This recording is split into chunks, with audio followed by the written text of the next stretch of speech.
Hello दोस्तों, मैं ज्योति आप सभी का स्वागत करती हूँ अपने चैनल ज्योति की आवाज़ में। सो दोस्तों, देखते हैं आज की कहानी। आज की कहानी है शादी के पहले दिन ही जब मेरे पति की सच्चाई मुझे पता चली तो मेरे पैरों तले ज़मीन निकल गई। मेरा नाम रीमा है। मैं दिल्ली जैसे शहर में रहती थी।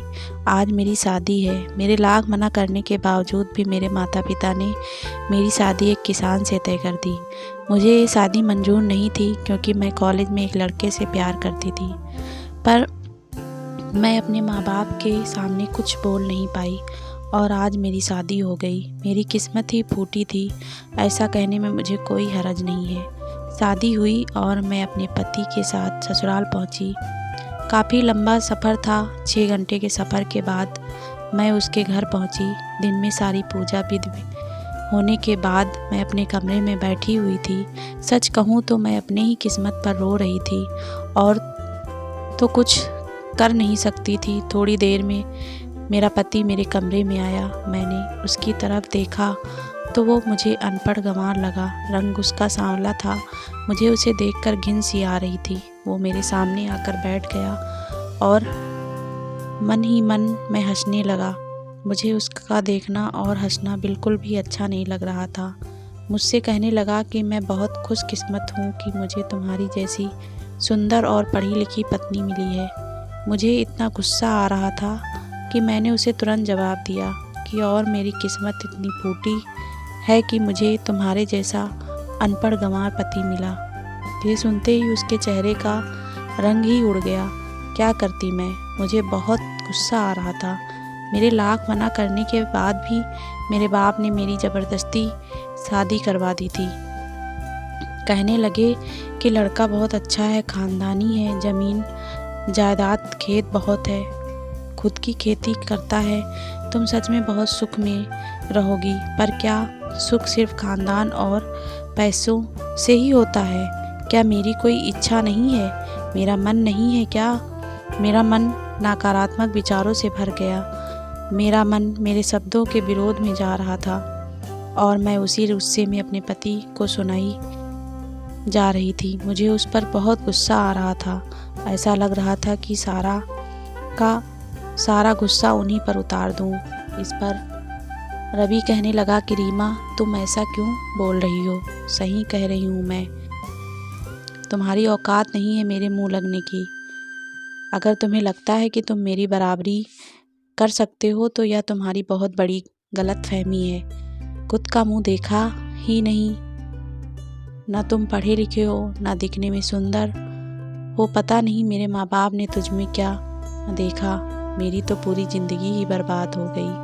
और मैं रोने लग गई।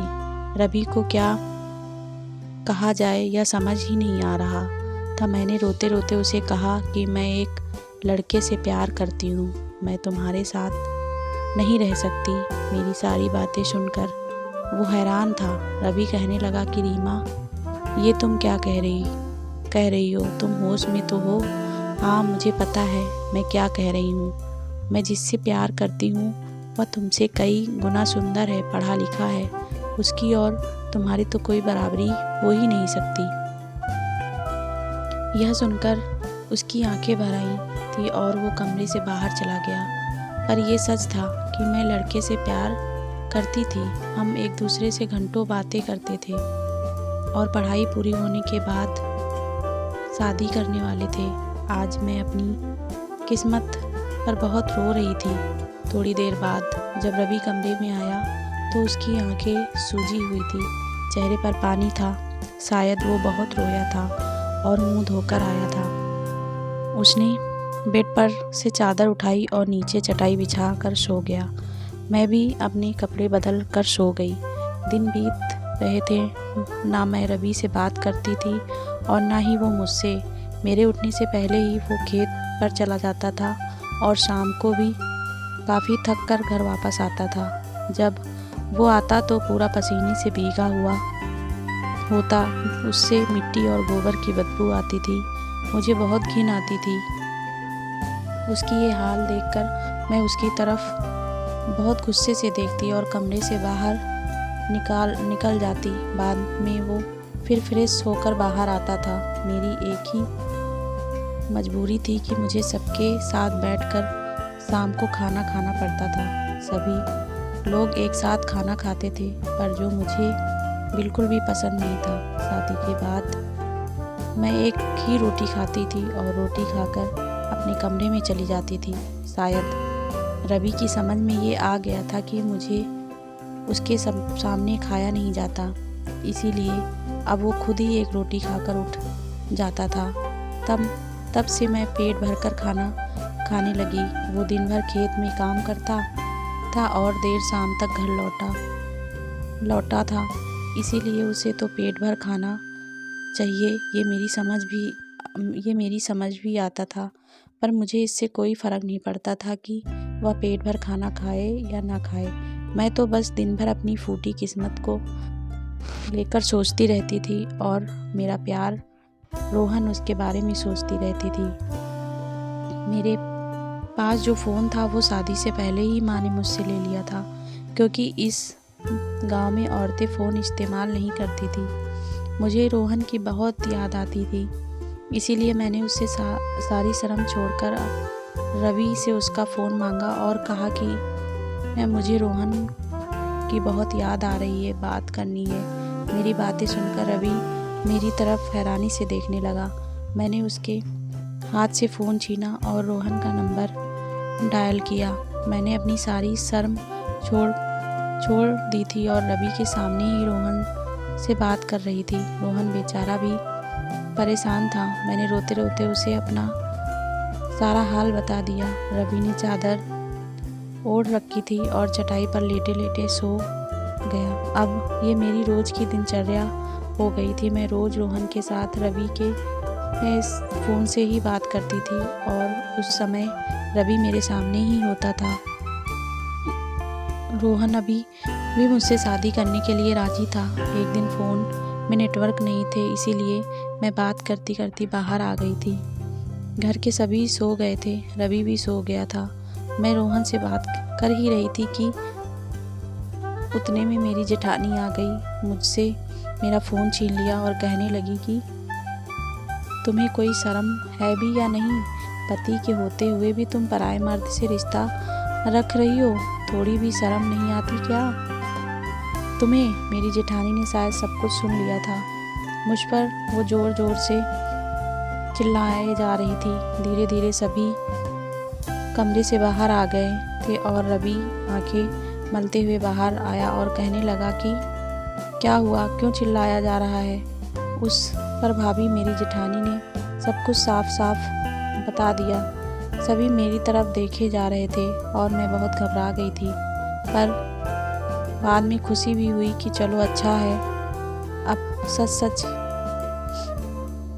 पता चल ही गया है तो ये लोग मुझसे मायके भेज देंगे और पापा भी मुझसे परेशान होकर रोहन से मेरी शादी करवा देंगे। लेकिन ऐसा कुछ भी नहीं हुआ। रवि ने तुरंत मेरी तरफदारी करके कहने लगा कि मुझे अपनी पत्नी पर पूरा भरोसा है। वो अपनी सहेली से बात कर रही थी। उसने पहले ही मुझसे सब कुछ बता दिया था। ऐसा कहकर उसने सभी को चुप करा दिया। हर कोई अपने कमरे में चला गया था। रवि भी कमरे में चला गया था, पर मुझे उस पर बहुत गुस्सा आ रहा था। मैं गुस्से में ही उसके पीछे पीछे चली गई और कहा, क्या ज़रूरत थी इतना बड़ा अपनापन दिखाने की? अगर सभी को सच पता चल जाता तो अच्छा ही होता ना। कम से कम मैं अपने मायके तो चली जाती और मम्मी पापा इज्जत के कारण मेरी शादी रोहन से करा देते। तुम मुझे क्यों नहीं छोड़ देते? तब वो बोला, अगर मैं तुम्हें छोड़ दूं तब भी मैं तुम पर आरोप सहन नहीं कर सकता। तुम्हारी मम्मी पापा की इज्जत मेरी इज्जत है। अगर वो लड़का मान सम्मान के साथ तुम्हें स्वीकार करने के लिए राजी हो तो तुम्हें खुद ही उसके पास 2-4 दिन में मैं ले चलूँगा। मैं तुम्हारे सारे आरोप अपने ऊपर ले लूँगा और तुम्हें घर छोड़कर तुम्हें तलाक के कागजात भिजवा दूँगा। बाद में तुम उससे शादी कर लेना और अपनी गृहस्थी में खुश रहना। ये सब सुनकर मुझे बहुत खुशी हुई। पहली बार मेरे मन में उसके लिए सहानुभूति पैदा हुई, पर अगले ही पल मैंने रोहन को फ़ोन लगाकर उसे सब कुछ बता दिया। रोहन भी यह सुनकर बहुत खुश हुआ था और मुझसे कहने लगा कि तुम पहले शहर आ जाओ और अपने पति को तलाक दे दो, हम यहीं कोर्ट मैरिज कर लेंगे, फिर तो तुम्हारे माता पिता को हमें अपनाना ही होगा। मैंने भी हाँ कह दी और उससे उसके घर का पता ले लिया। 2 दिन बाद मैं और रवि रोहन के दिए हुए पते पर पहुँचे। रोहन के घर पहुंचकर मैंने रवि से कहा कि तुम जाओ यहाँ से और घर जाकर मुझे तलाक के कागजात भिजवा देना।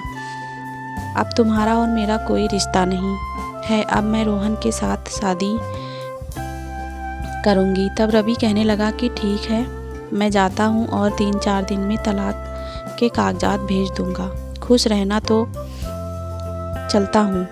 मैंने रोहन का दरवाज़ा खटखटाया और दरवाज़ा रोहन ने ही खोला। घर में और कोई भी नहीं था, पर उसने तो कहा था कि वह सभी एक साथ रहता है और शादी के लिए सभी राजी भी हो गए हैं। जब मैंने उससे पूछा तो उसने कहने लगा कि सभी गांव गए हैं। बाद में हमने बहुत बातें की और फिर हमने सेल्फी ली और वो उसने किसी को तो भेज दी थी। मैंने पूछा तो कहने लगा कि घर वालों को तुम्हारी फ़ोटो भेजी है और वो बाथरूम में चला गया। उसका फ़ोन वहीं टेबल पर रखा हुआ था और उस पर मैसेज ट्यून बजी, इसीलिए मैंने उसका फ़ोन उठाया और देखा तो उसमें लिखा था कि माल अच्छा है, कितने में पड़ेगा? मैं सिर्फ 2 लाख ही दूंगा। यही पढ़कर तो मेरे पैरों तले ज़मीन ही खिसक गई। मैं बहुत डर गई और डरकर काम चलने वाला नहीं था। मैं वैसे ही नॉर्मल होकर बैठ गई। हमने फिर थोड़ी बातें की और फिर वह मुझे वहीं बैठाकर किसी काम से बाहर चला गया। मैंने तुरंत अपना बैग उठाया और वहाँ से निकल पड़ी। मम्मी पापा के पास तो जा नहीं सकती थी, इसीलिए मैं रवि के पास, मतलब अपने ससुराल पहुँची। मुझे देखकर रवि हैरान था, कहने लगा कि अब क्यों यहाँ आई हो कहा था ना कि मैंने 3-4 दिन में तो तलाक के कागजात भेज दूंगा। मैंने रोते रोते उसे सारी बातें बताई। ये सब सुनकर वो कुछ नहीं बोला, चुप रहा। आज उसके सामने मुझे अपराधी जैसा महसूस हो रहा था। रात में हर रोज़ की तरह उसने बेड से चादर उठाई और नीचे बिस्तर बिछाने लगा। आज रात भर मुझे नींद नहीं आई। मैं बस रोए जा रही थी और सोच रही थी कि रवि के साथ कितना बुरा व्यवहार किया। बस यही सब मेरी आंखों के सामने आ रहा था। थोड़ी देर बाद रोहन का फ़ोन आया, पर मैंने उनका भी फ़ोन नहीं उठाया और उसे ब्लॉक कर दिया। सुबह हुई तो देखा रवि कमरे में नहीं था, पर मुझे उसे अपने किए की माफ़ी मांगनी थी और उसे पति के रूप में स्वीकार करना था, क्योंकि मुझे अब पता चल गया था कि उसके जैसा प्यार और मेरी चिंता कोई भी नहीं कर सकता। मुझे समझ आ गया था कि इंसान की असली सुंदरता उसके बोलने, उसके व्यवहार से पता चलता है, ना कि सिर्फ सुंदर दिखने से। और सच में मेरे रवि मन से बहुत सुंदर थे। अब मैं उसे प्यार करने लगी थी और उसकी राह देख रही थी। शाम को जब वो घर आया तो मैंने उससे माफ़ी मांगी और बहुत रोई, पर वो एक शब्द नहीं बोला। मुझे तलाक नहीं चाहिए, मुझे अपनी गलती महसूस हो गई और मैं इसके लिए माफ़ी भी मांगती हूँ। मैं प्यार करने लगी हूँ तुमसे। मुझे अब हमेशा के लिए तुम्हारे साथ ही रहना है। रवि कुछ नहीं बोला और चुपचाप वहाँ से चला गया। मैं फूट फूट कर रो रही थी और सोचा कि रात में जब रवि कमरे में आएगा तब उससे माफ़ी मांगूंगी और वो ज़रूर मुझे माफ़ कर देगा। रात में जब वो कमरे में आया तो वहीं फिर से वो चादर और चटाई लेकर सोने चला, पर मैंने उसे वहीं रोका और उसके पैर पकड़ लिए और फिर से माफ़ी मांगने लगी। तब वो कहने लगा कि अगर तुमने यह पेपर ठीक से पढ़े होते तो ऐसा नहीं करती। रवि ने वो पेपर उठाए और मुझे दिखाए। वो पेपर्स दरअसल ज़मीन के थे। उसने अपनी ज़मीन मेरे और अपनी माँ के नाम कर दी थी। मुझे समझ नहीं आ रहा था कि एक इंसान कैसे इतना अच्छा हो सकता है, पर मैं ये भी सोचे जा रही थी कि आखिर ये मेरे नाम पर ज़मीन क्यों कर रहा है।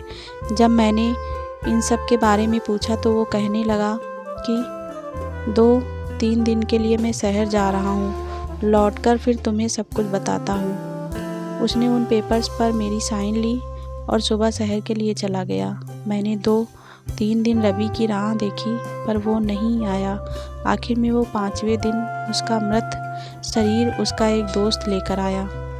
घर में चीख पुकार मच गई। ये सब देख तो मैं बेहोश हो ही गई, क्योंकि मुझे यह सहन नहीं हो सका। जब मुझे होश आया तो मैं ज़ोर ज़ोर से रोने लगी। तब उसका दोस्त बताने लगा कि उसे कैंसर हो गया था।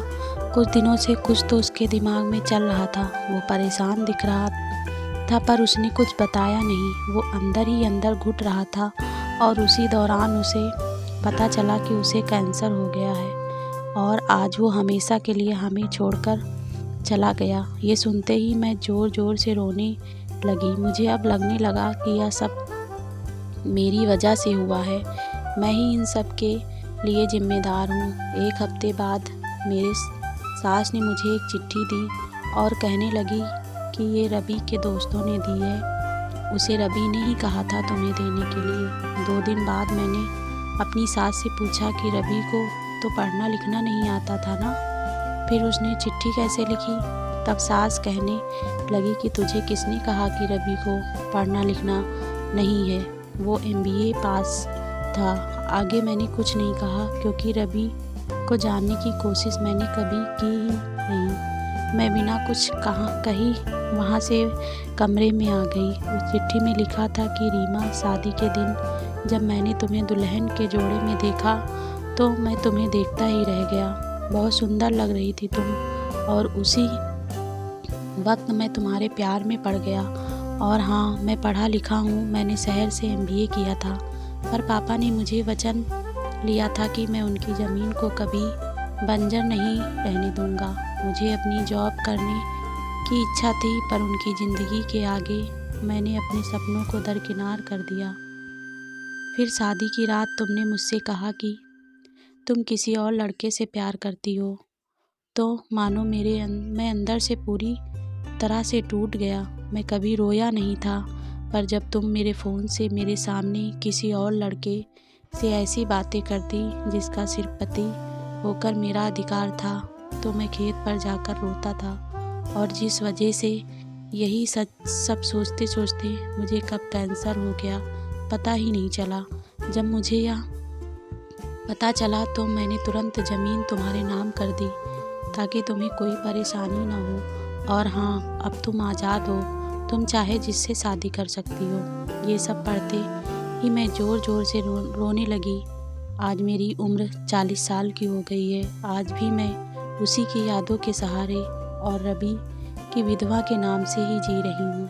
मैं उनसे बहुत प्यार करती हूँ और बस अब उनकी चिट्ठी पढ़कर रखी है। साथियों, सुंदर चेहरा देखने से अच्छा है कि हम सुंदर मन पहचानना सीखें। असली सुंदरता की बाहर से ना होकर अंदर से होती है। तो दोस्तों, कैसे लगी एक सच्चे पति की कहानी? अगर अच्छी लगी हो तो प्लीज़ कहानी को लाइक करना और अपने दोस्तों के साथ भी शेयर करना। और ऐसी ही कहानियों के लिए हमारे चैनल को सब्सक्राइब करिएगा। धन्यवाद दोस्तों।